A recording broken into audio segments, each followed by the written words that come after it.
Среќен крај има драмата која траеше 12 месеци на 38 годишната Сонита Кајтас од Скопје. Таа подолга битка во која од социјалните служби на Германија и беше одземен синот, успеа да го врати и сега е во Македонија. На 4 јуни се вративме со авион.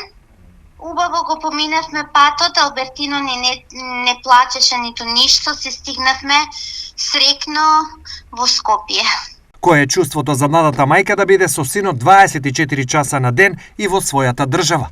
Па, овие се, како се викаат, малку маки, ама среќни маки, затоа што сум бескрајно среќна што сум со детето моје. Овде Кајтас сега се соочува со социјален предизвик како да преживеат, но вели дека и по таа цена никогаш нема да се врати во Германија. Никогаш повторно не би сакала да се вратам ни јас, а и ниту би ја загрозила иднината на моето дете, затоа што според новите европски закони станува многу небезбедно и многу лоши закони се донесуваат за децата кои што идат во школа во Германија.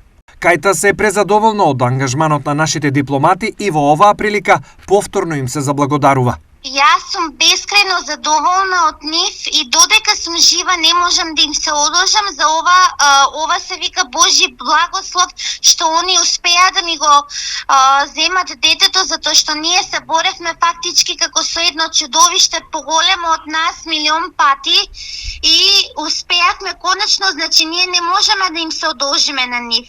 Она е наша сестра Јулија Николова и наша мајка и таква особа многу ретко се наоѓа на планетава која што и како жена и како мајка и пред се како дипломат, конзулат која ни помогна во сето ова да се избориме.